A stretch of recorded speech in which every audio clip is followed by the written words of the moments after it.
Here's Wilson, and on the right circle, he scores!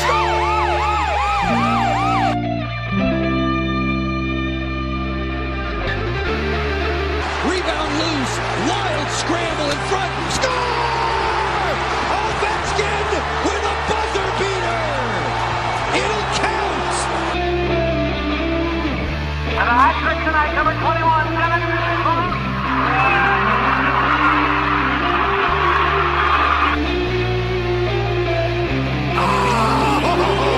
Spectacular! Braden Holtby! Hello and welcome to this special edition of the Power Play Point podcast. This is the Blue Liner on Point talking at you live from the digs at downtown Glen Burnie, Maryland. Good Friday to you. And I'm keeping up the happy peppy DJ voice. Hope it doesn't sound too fake because there ain't much happy or peppy going on right now. Well, actually there is, but it comes out of a Mai Tai bottle. We're doing this impromptu session here, of course, to catch everybody up on the first four. Well, not catch everybody up. Everybody knows what's going on. I think everybody could use a little entertaining, a little cheering up, but also a stark realization, reassessment of what's going on here. In other words, basic Caps hockey talk. Two people who like to watch games that happen on an NHL rink, and it drives them to drink. But without further ado, let me introduce, as always, my beautiful, as she describes herself, sexy co-host. I've never said that. I can't. Well, I'm not allowed to call you sexy. Okay, that's fine. That's harassment. I think we're beyond that. I have never said that about myself. You've posted that about yourself. When? A few times. I have never posted that. No, that's not my style. Well, when I forget to mention you at certain times, you're like ahem, and the sexy co-host. Please, I kid. Come on. You kid about being... that was so last season. Come on. Okay. Now. It's all good. All right. Well. So yes, I'm here. Yes, she is here. That is the beautiful, wonderful Anna Knox. In case you didn't know, but you better know. Feeling a little feisty today, huh, Gil? Yeah, well, you would too if you saw that game, and I know you saw that game, so I know you are too. Yeah, I'm just. Yeah. I don't know. I think I think this is going to be good because I think we're both going to come with very valid and professional points. We're gonna bring it, and that's for sure. Yeah, I think this will be a good one. All right, I got my drink. You have your drink, and cheers to you. And let's go. Yeah. So as promised, as I mentioned last episode, yes, it is Good Friday. Yes, I have the day off from that horrible job I have. Speaking of whining people. I am sipping Mai Tais, except there's no front porch because we're in for some soggy weather right now. And so I fired my architect, Al Fresco. So, yes. No. Yes. See, we're starting already. We're at each other's throats, but that's for later. All right. Yeah, God's not going to help anybody this time. Okay. So, all right. Well, let's just go ahead and get to it. Y'all saw what happened last night, especially. We'll have a brief comment on recent events. Right now, I would say the social media scene is heating up, but I would warn you guys, don't allow yourselves to be baited by the know-nothing types, especially the Canes fans that have probably followed the team for all of about a minute. Quick impression. Live conversation with a Canes fan. How they normally have been reacting last few days. We got y'all tied in a knot, okay? I don't like how do you play dirty, okay? Don't like how what you did to Savage, that young Russian kid boy, okay? Wow. It's a good thing I'm not from North Carolina. I may take offense to that. You got a little That was the idea. Right. You got a little South Park / Bill Clinton going on there. A little bit. Little bit. Yeah, I'm over the Ovechkin fight. Not going to talk about it. I totally supported it. He knocked the kid out. I don't give a shit. That's whatever. I would like to talk about the fact that we're going into a tied series tomorrow night at home. Yes. And so as the NBCSN DC gents, that being Messrs. Carlin and May, so astutely observed after the last night's result, it is now a best of 3. So we're going to go into a bit of a preview for Game 5 and the big news, as was announced earlier this morning. The Washington Capitals, in their infinite wisdom, have decided to call up one number 25 Devontae Smith-Pelly to the main roster. Great call. Now, some would have to wonder, does this mean he's going to, you and I were discussing this briefly before we came on, does this mean he's immediately going to get into the lineup? I think they would be foolish if they did not. Agreed. The question is, where do you put him, though? Right. Well, and I was looking at a couple of interviews today because, like I said before, it was an optional skate, so no one was able to kind of get a preview of the lines for tomorrow. Well, that's a good question on who he paired best with last season, and does that need to be taken into consideration now, going into this season or going into this playoff game tomorrow night? I don't know. I feel like Jacob Braun had brought up a really good point in the locker room, because I only wish I was there, but I had to read it because they won't allow me in the locker room. When he said that, DSP was with them the entire season last year and into the playoffs and got the Stanley Cup. He knows the team.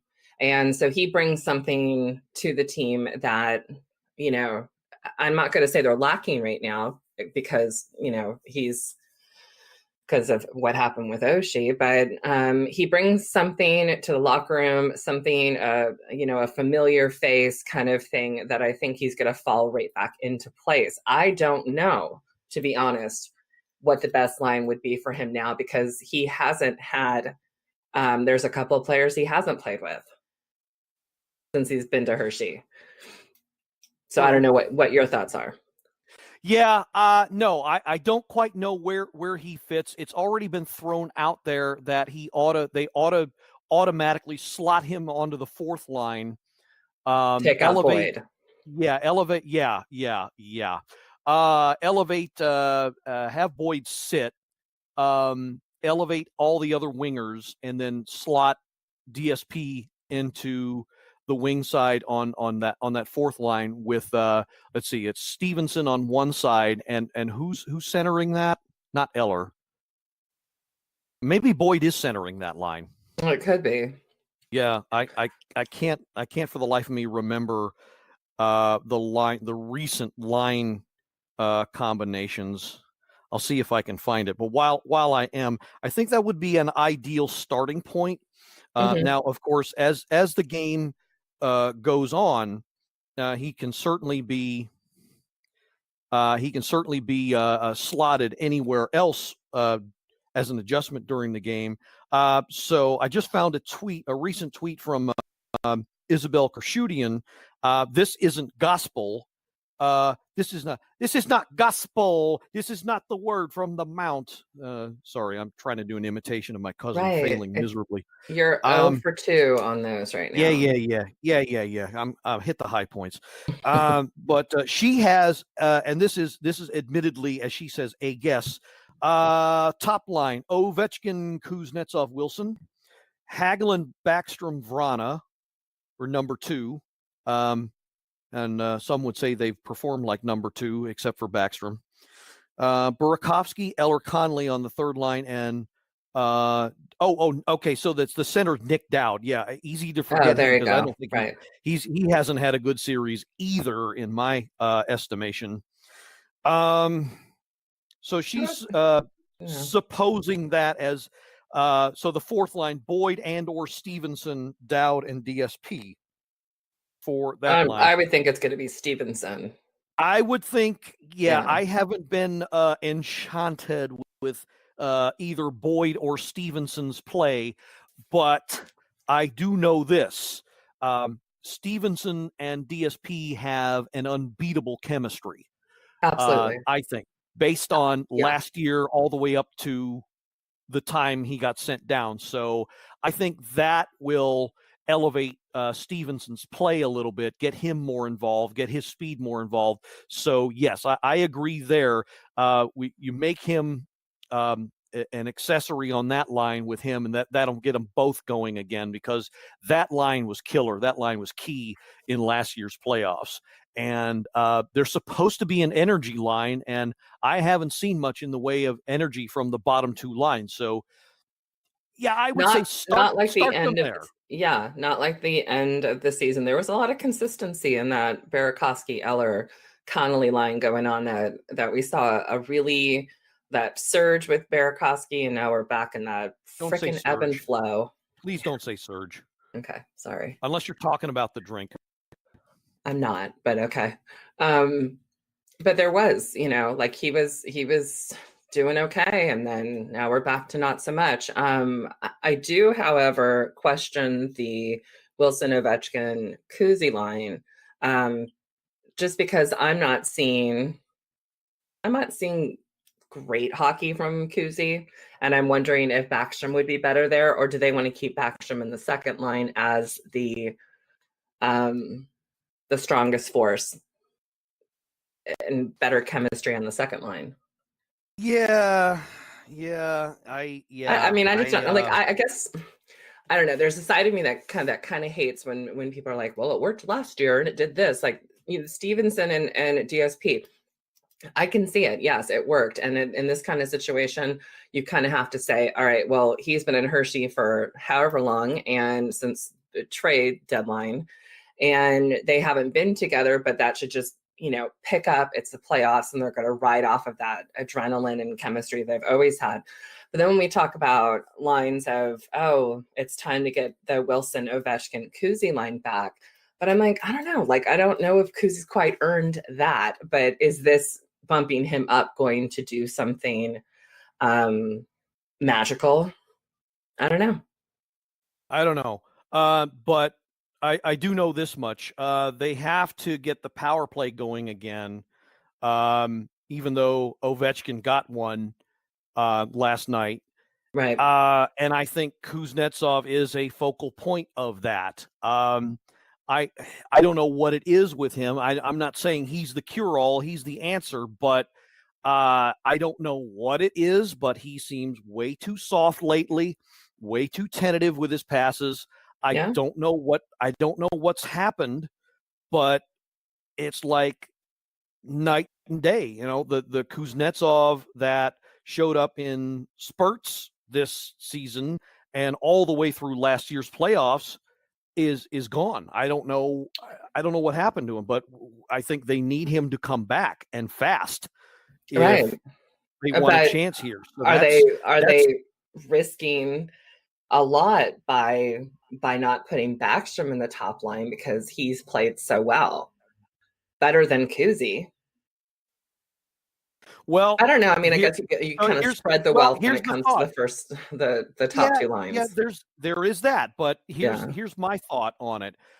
You give Backstrom second line minutes, and then it gives the Caps flexibility to give Carolina more looks that way. Also, if you give him second line minutes as opposed to first, then he's more rested when the power play goes out. Now, to that point, I want to air a concern, a long standing concern put out by one Mr. Bernie Deal. And I think it's high time this got aired and talked about. Have you noticed that when the power play goes out, they pretty much stay out for the entire 2 minutes? Yes. That shit's got to stop now.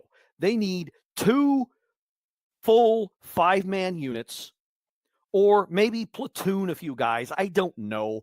Right. But you can't have the same 5 guys out there the whole 2 freaking minutes. You just can't do it anymore. And the key, I've always said this, the key to a good penalty kill is fresh legs. Fresh legs and out speeding the opposition, skating your legs off to cover the extra space not given by that's not there. What the hell am I trying to say? That's the I don't extra know. player. You lose that space with the extra player being gone. So you got to cover more space. So, I mean, and if the PK that you're facing is faster than you are, than your power play, right, because your legs aren't fresh, you ain't going to get it done. Sorry. True. I know.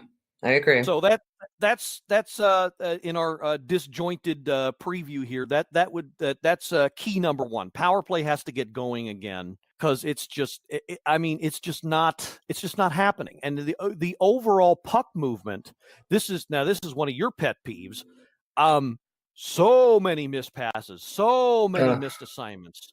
My God, I don't know.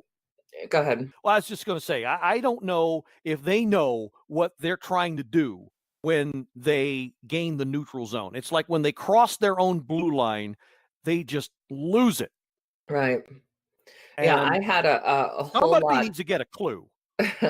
I had a whole lot of what the fuck moments last night and the shutout on Tuesday, with just the simple fact of just shoot it. Fucking A, just shoot it. Yes. God. I mean, like, to the point where, like, my neighbors are like, the Caps must be playing. I'm like, oh, fuck off. Yes, they are. But I'm like, because the window's open, the weather's awesome. But yeah, it's just like, come the fuck on. Like, I don't understand how you get into a situation. Some of them are freezing.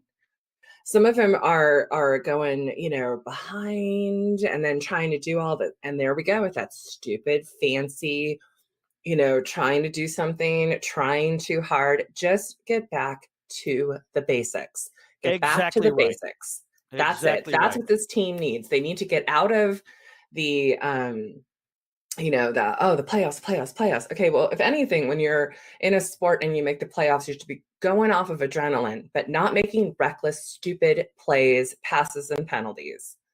And, I said from the beginning that Carolina was going to be a team that was good for us to start off with, because it wasn't the Penguins. We weren't having the same old song and dance from before, but they're giving us a hell of a run because they have stepped up their physical game. They have stepped up their skill, the speed, but I still feel like we got it. I really, really do. Definitely. And I look, I don't know about your neighbors, but I happen to like a woman who shoots her mouth off a lot. That's why we're friends. But yeah, the people who are walking by with their dog are like, oh my God, the mouth. I'm like, go fuck yourself. Like, no, I would never say that. But my neighbors across the street do laugh. They're taking out their trash cans or getting their mail, and they're like, hey, Anna, go Caps. I'm like, yeah, fuck yeah. My response kind of depends on where we're at in the game and what the score is. Because sometimes I'm like, woo, let's go. Drinks are pouring. Or I'm like getting in, couch coach mode and wanting to be like, all right, Reed Cashman, here's what you need to do. And da-da-da-da-da. So, Reed Cashman. Yes, I know. Okay. Well, all right. So far, those are our 2 main points. What to look for in Game 5: improved power play and better overall puck movement. And just thirdly, I'm going to say better fucking face off. because here we were last night. There was no reason in 17 seconds for them to score, but other teams are watching the Capitals game and noticing they're not winning the faceoff. We miss you, Jay Beagle. And the other team's getting it and shooting it right away because our D-men are not there. Holtby's not ready. They're like, catch him off guard. 17 seconds. This is not the first time we've had to see this, and it needs to stop. It just that lost the whole. You don't want to say the whole momentum changed because it was only 17 seconds, but you know what? It was the biggest what the fuck moment for the Capitals, where they should have stepped it up, being like, "Oh crap, this team's no joke. Let's go." So that would be my third thing to add to our grievance list, I guess. True, and I'll go along with that. And so my final point, I would say, would be you kind of mentioned this before, but ramp up the physical game. I don't think. Look, I remember, now that I'm thinking about it, I remember what you said about the size of a team like Winnipeg. Right. I look up and down the Canes roster. Right. I don't see anybody all that bloody intimidating. That's why they have to resort to dirty plays. All right, because they know they are at a distinct advantage, or disadvantage rather, as far as size in the physical game. So that's definitely where they have an edge. So definitely ramp that up. And I would say on top of that, okay, take your cue from how the refs call the game. If it's ticky-tack stuff, because they have to know, based on last night's events, that things are going to be, I don't know, more tense than, say, somebody after 30 cups of coffee. I don't know. More tense than somebody who just got out of sex therapy. I don't know. Something like that. Go with me here. I can't go with you on that one, but if you're speaking from personal experience and it was tense, then I'll say, yes, that was a great example. No comment. All right. Anyway, so tense is one way to put it. Right. More tense than a timing belt on an old car, I guess. I don't know.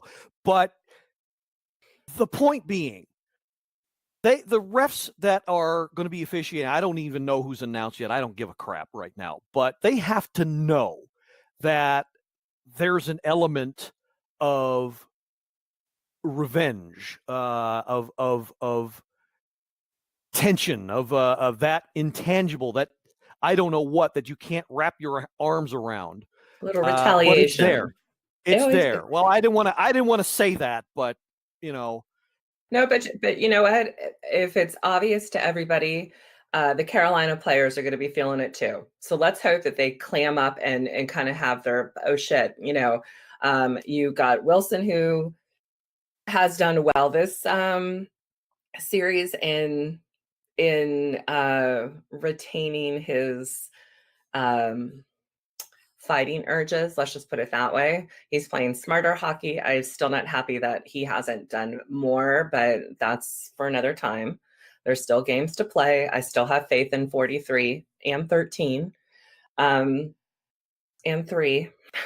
But anyways, but I think that those players have to know coming into DC how loud our stadium got to be a hell of a lot louder than Carolina, even though they sold out last night, because you got your, bandwagon fans there.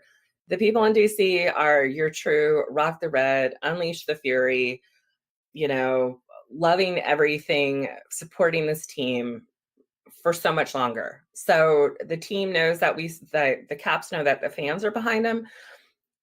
The Canes should be nervous, and they should be kind of looking over their shoulder a little bit more on who's going to come after them for a possible retaliation.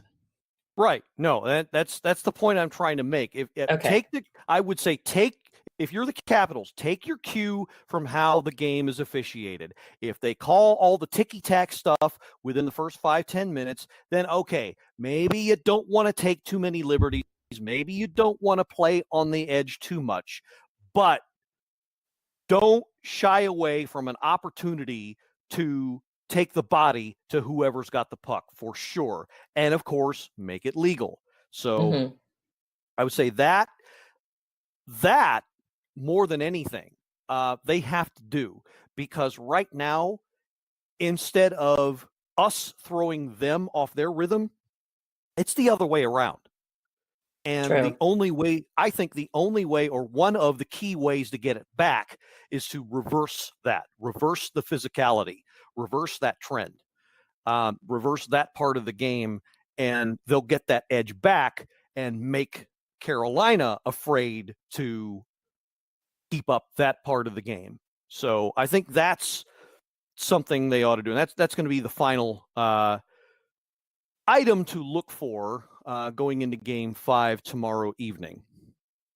So, okay, so that all said, we do have a bone of contention between us.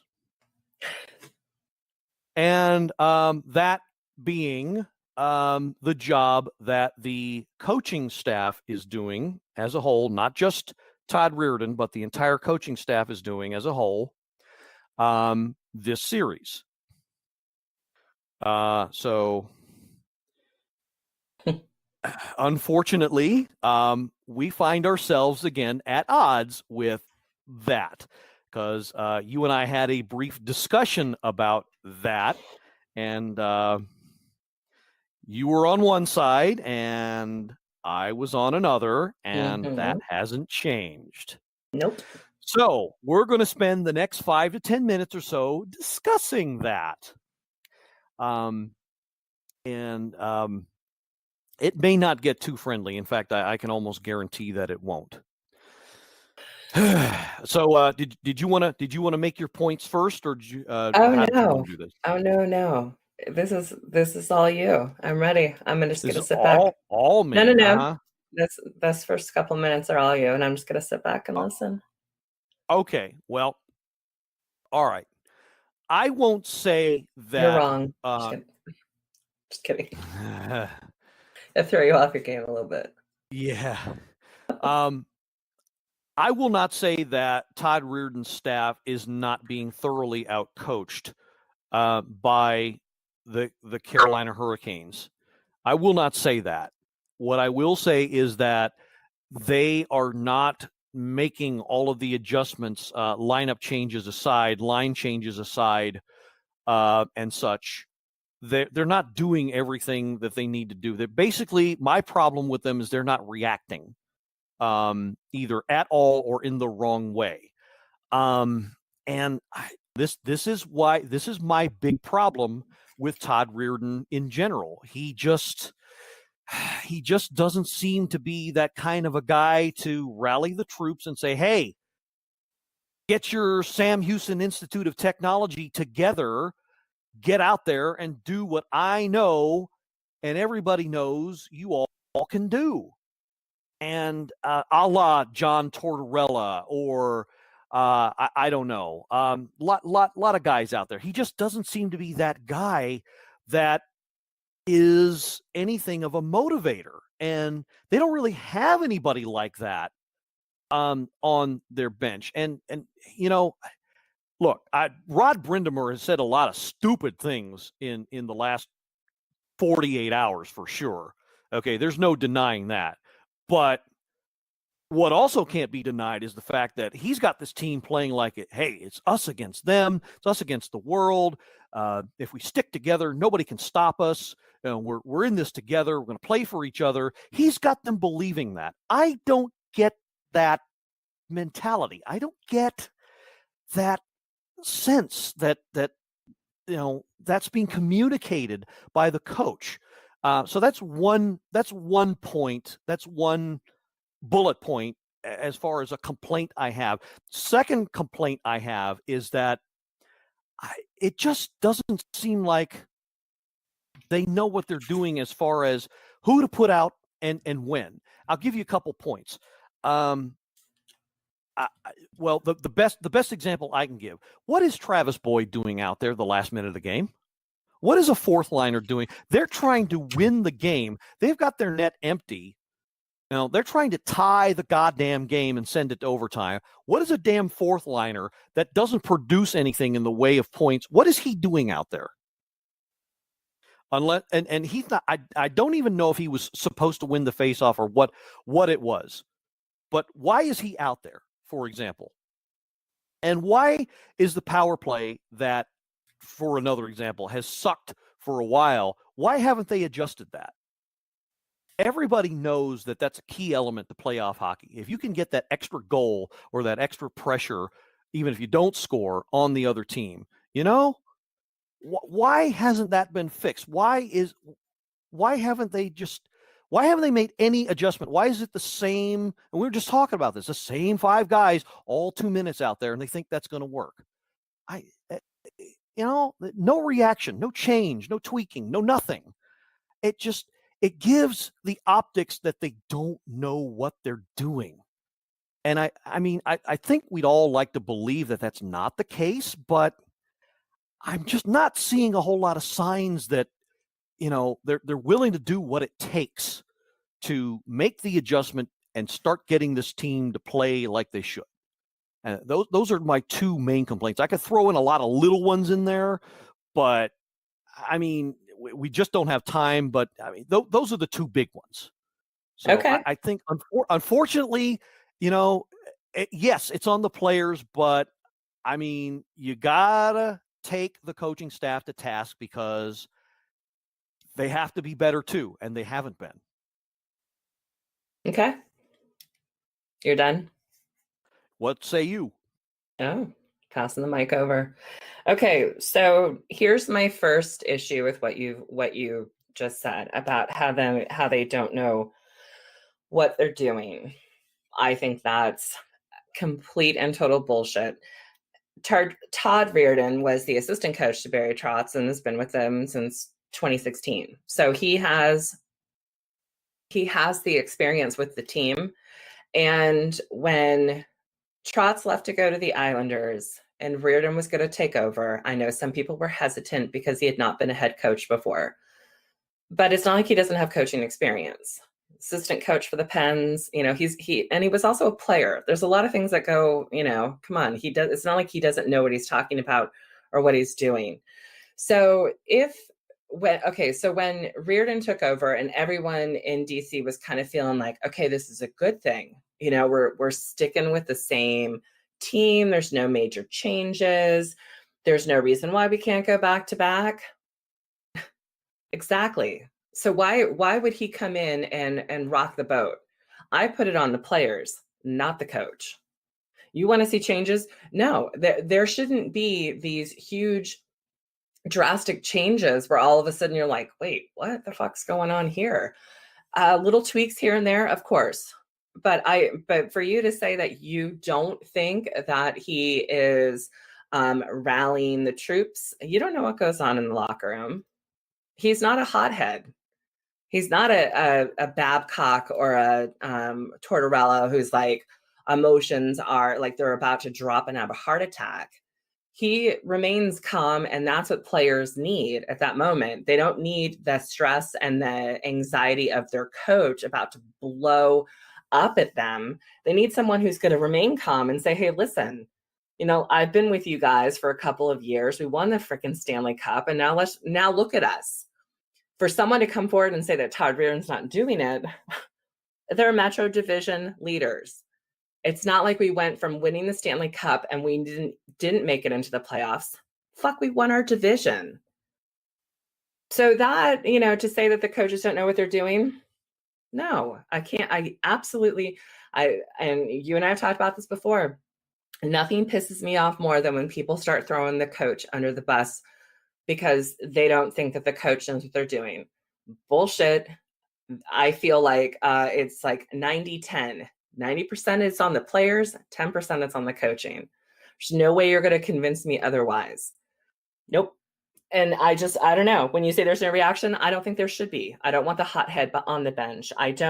Is there the adjustments? No. Like, this is what, if he came in and made all these changes, people would be like, "Wow, what are you doing? We need to stick with exactly how we were with the Stanley Cup." Well, no. He did what he could and is doing what he can. And the players need to step the fuck up. I think we haven't seen 100% from the majority of the players. And that's on them. If they want the Stanley Cup so badly, then they need to find it in themselves to come out and give 60 minutes of hockey, which is what we've been saying all season. It's the one thing that the Capitals just can't seem to do. 50 minutes every once in a while. And the shutout the other day, I would say we saw maybe 15. But I put it on them. The only thing I will agree with you on is the power play. I don't think the same players need to be out there for the 2 minutes because they look exhausted. But it is what it is. This is the sport that they love. This is why they're on this team. And I think our team always has great chemistry. They just need to get out of this back-to-back cloud that we have overhead. No one's expecting a back-to-back Stanley Cup win. We're just happy we got it last year. And fuck if it happens again this year. Well, fantastic. But you know what? Don't let that be the reason why you're hesitating on the ice, or you're not sure about who to pass to, or you want to make a fancy pass. No, get your fucking A game on, play the 60 minutes, and play like you really want the cup as a player. And coaches are not, they don't need to be the focal point, in my opinion. And I'm off my soapbox. Well, okay. So you say they shouldn't be the focal point. They shouldn't be the one to rally the troops necessarily. Okay. Well, look, then why? I mean, when the thing, and I don't want to bring this up because I know this is a lightning rod issue with all of us, but before I get into it, of course, I'm talking about Oshie's injury last night. Look, we all know what happened. We know the end result, sort of, but we all need to move on. I need to say that first. Mm-hmm. But when it happened, don't you want a coach that will have no bones about standing up for his or her players by advocating them at every turn? Now, I'm not saying go out there and say stupid shit like a certain other coach has been saying for a while, but no reaction from Todd Reardon. That's not true. No arguing the penalty. No advocating for. No yelling at the refs. Say, "Hey, my guy's hurt. Where's the major penalty? Why is this only a 2-minute minor?" Why is, he kind of just stood there and didn't react. I didn't see a guy who is supposed to have the backs of his players. I just didn't see it. And this guy just doesn't give that off. He does. I don't want to put it this way, but I don't know if he could motivate an ice cube to melt at 90 degrees. I'm sorry. All right. But this guy is just not getting me to believe. And if it's that obvious to somebody like me, then what is going on in that locker room? I don't know. I mean, I see his post-game interviews, and I've seen him. He was very fired up about. I'm not saying he doesn't have it in him. Right. Okay? I'm you saying just want to see it during the game. But you know what? Why aren't we seeing it now when it's most important, when the season is on the line? Because I mean, would it really have made a difference? Well, okay, No. I don't know about making a difference, okay? But you want to see everything. Look, he's handling the X's and O's, but there's part of it is getting the guys to believe. And I'm sorry, even if you're not a talker like we are, you got to come up with the words. All right, you got to come up with the words. The But guys I don't. need to hear it. But any other like coach that you see is like when you're whatever opposing team the Capitals are playing, you see them in their suits, their arms folded, and they're, someone gets a penalty, someone, you've got, like I said, a couple of your hothead coaches, and then even those coaches sometimes understand that there's nothing that they can do, there's nothing that they can challenge at that moment, and they just have to take it and see their player go to the penalty box or, go to the locker room or whatever it is. It's not like he's a completely, dead inside. I think he's just, taking it on as, hey, listen, if I start reacting and getting all crazy, it's going to cause the players to feel, they want to have a sense of calm. Maybe that's what he's giving them. I don't know, because who knows? Coming in the locker room, we have seen the Capitals come out and look asleep and look like shit in the first period or two, and go locker room and come out and bring it home and win the game in the third or whatever it takes. So something's being said. I don't think that he feels like it needs to be some public announcement on the bench. We don't see everything. The cameramen are not on the coaches. You don't know what they're saying to the players at that moment. And last night's thing with Oshie, that rocked everybody. Every single person who saw it on TV, replay, social media, whatever, it broke your heart, because that is a player that everyone loves on the team as a leader, but also off the ice. So you lose your leader. And you know what? Here's a coach that's like, probably looking at it like, holy fuck, 77, and what, he's not going to blow up. You want to get him off the ice, seen by a doctor, and you have to remain professional and calm in the situation. I get that. And yes, I did see the passion and the fire when he was talking about the injury, but what I'm saying is the moment it happened, you wanted to see more.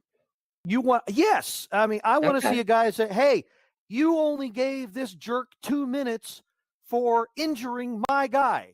What the fuck? Why isn't it more? This guy caused an injury. It ought to be a match penalty. What are you guys doing? Okay. And by the way, yes, you're speaking about professional and calm. You know what? The more you agitate the refs, yes, it can have a negative effect, but it can also have a positive effect, because I mean, at any job, somebody nags you enough, there is that saying, there's a reason for it. The squeaky wheel gets the grease. Right. Sooner or later, they're going to get tired of hearing it and then correct it. Right. So if you're not when it comes to these refs against Capitals. I mean, for the amount of games that we played and the amount of games that have not worked in our favor with bullshit missed calls, come on. I'll give you that. I'll give you that. But you and I will, and honestly, job. Gil, and I will give you the fact that, yes, I wish Reardon would have fought the 2 minutes yesterday. Maybe like the rest of us, he all assumed that the player was not going to just be like, he went to the box, and maybe we were waiting for that call, like, oh, all right, let's get, on the phone call. Let's see if, we're going to get a different call, assess the situation. I think that's what we were waiting for, and it didn't happen. And it fucking sucks. Absolutely, it sucks. So I agree with you on that. Coach, if you're a coach, your part of your job is to tell the ref, hey, yeah, this fucking sucks. And maybe he did it and we didn't see it. Well, I don't know. If we didn't see it, then we didn't see it. But usually we do see that kind of a thing. But and I get somebody that doesn't want to make a show out of that kind of a thing. But come on, you have to be, part of your job as a coach is to advocate for your guys, especially during a game, especially during those heated moments. And I mean, I'm sorry, I just didn't see it. Right. But that's just one point. So you've made me. What is this? I don't know what format we're doing here. The point counterpoint counterpoint. I get count. I guess I'm counterpoint in all this. As long as you start talking like the count, we'll be fine. What do you mean? No. Do you mean if I talk like this, I do not like the way they are coaching? Like that? Yes, exactly like that. Fine. But my other main point is, and it's not just Todd Reardon, okay? It's everybody. And like I said, the other problem I have is tactics, overall tactics. You know, why game, I mean, the first few minutes, I mean, the first 20 seconds of the game, for crying out loud, they were caught flat-footed and they let in a goal. I mean, does that seem like a prepared team to you? That's on the players. I get that, but that should, there's no way you could put that on Cashman. No, that is 100% on the players. This is not the first time they're having a face-off. It's not the first time that the opposing team has won said face-off, and it's not the first time that our defensive line has not been in front of the goal, in front of Holtby, to assist a situation where the other team is scoring in less than 30 seconds in the first period. So you better believe the coaches are on them about that, but that's on the players to execute what they're supposed to be doing and where they're supposed to be. We're gonna have to have like a round two. It doesn't seem like they were prepared. And worse was the second goal. You know what caused that second goal? Go ahead. A bad line change. Who does the line changes? Who runs that? Who's in charge of that? The players? No. They're told to go on and off the ice by the coaches. So who timed that? Who did a piss poor job in getting the right guys on and off at the moment, at that critical moment in transition when the puck went floating into their zone? Who did that? Not the players. That's on the coaches. But if it's one player who's coming off and one going on, where are the remaining four? That's just it. There was no clear communication by the coaching. Who was supposed to be on? Who was supposed to be off? Now, yeah, once they got out there, yeah, they were too much on the strong side, too much puck watching. You know, nobody covering the weak side where Teravainen streaked in and just, oh, looky what I found, flip. I get that. That part, yeah, that's on the players. But if you don't have the chess pieces in the right place to begin with, how are they going to react properly? But we're also in the playoffs. This isn't like we're starting a brand new season with a brand new coach. Absolutely not. So you should know where you're supposed to be at all times. That's it. Like, and you heard, like, there was, like I said before, there was a Vrana interview today. And yes, everybody, you know, players and fans were like, oh, fucking hey, you know, oh, she's out. Yeah, but then you have to get the next man up, and you have to believe in their skill. As a team, they have to come forward and say, okay, you're here. I'm going to be here. I'm going to do this. I'm going to pass it to you this way. That's like that chemistry, that consistency that we've been talking about for 2 seasons now. And you're in the freaking playoffs. So I don't want to hear any excuses of, oh, the line. No, be where you're supposed to be. Do what you're supposed to be doing and step it up, because we're still not seeing 60 minutes of hockey and we're not seeing 100% from every player.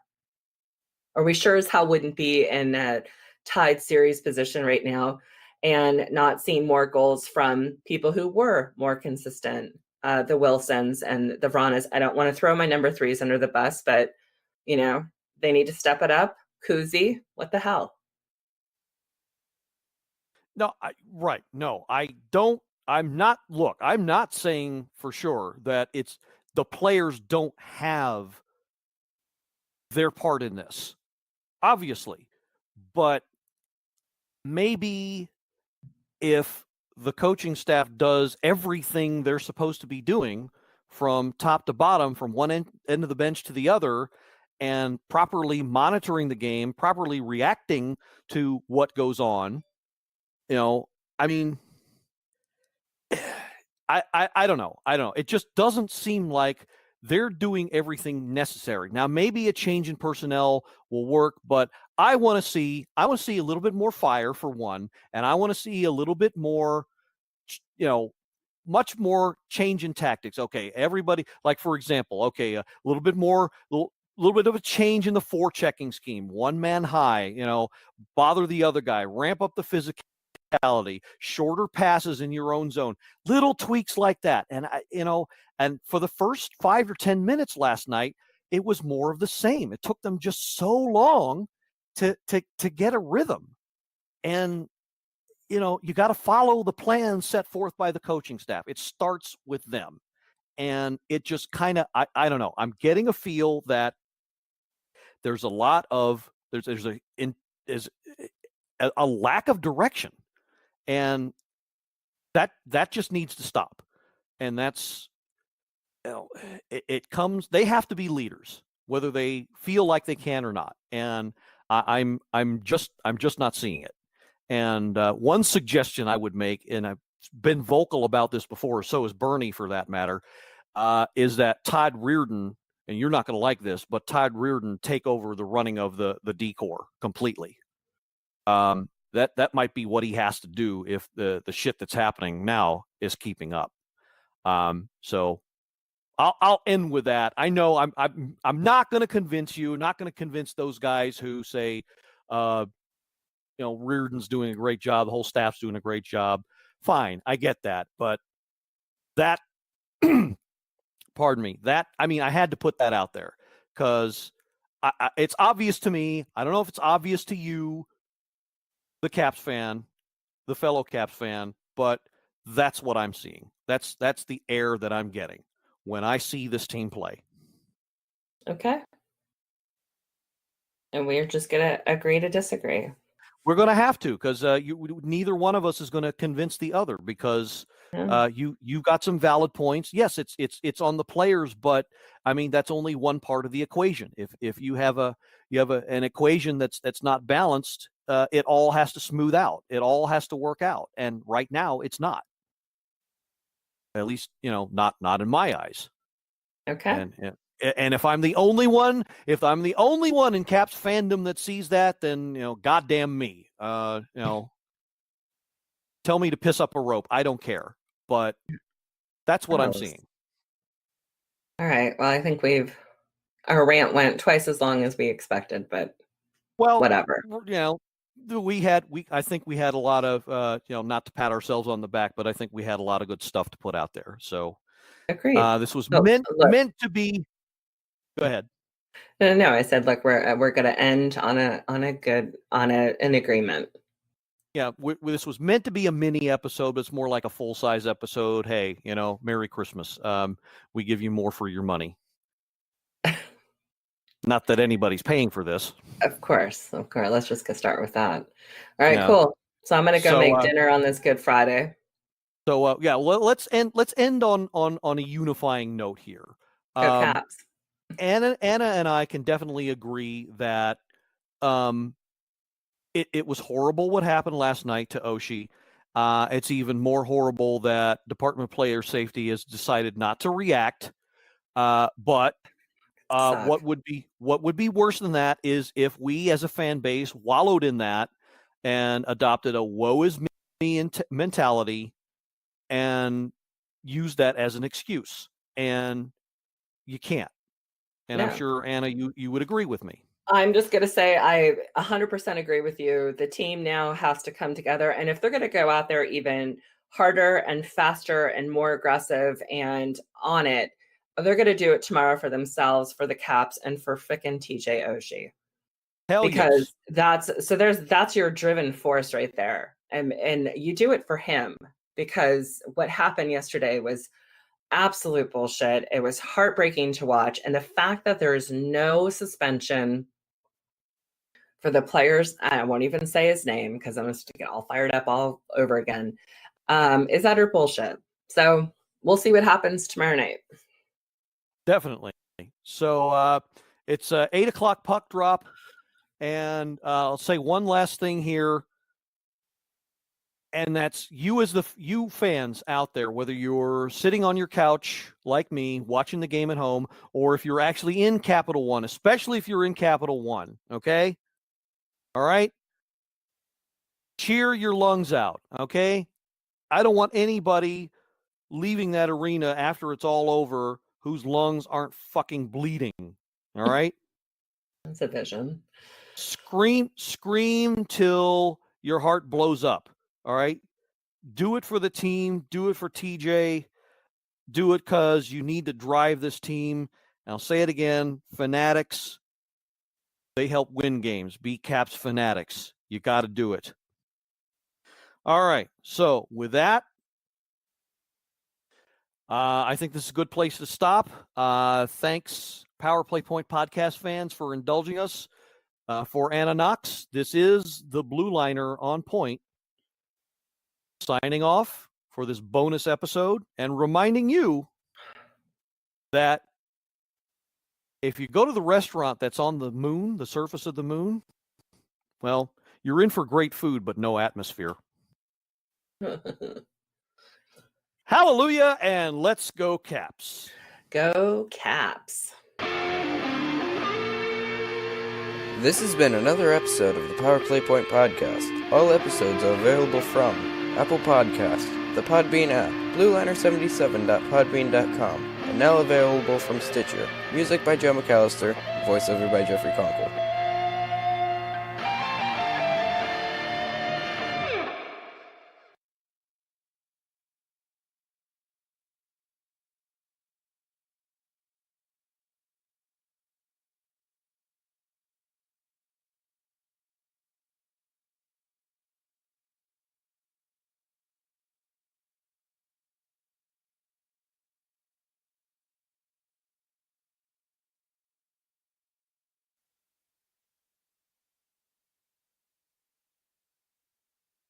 Ooh, I got a workout from that. I'm sweating.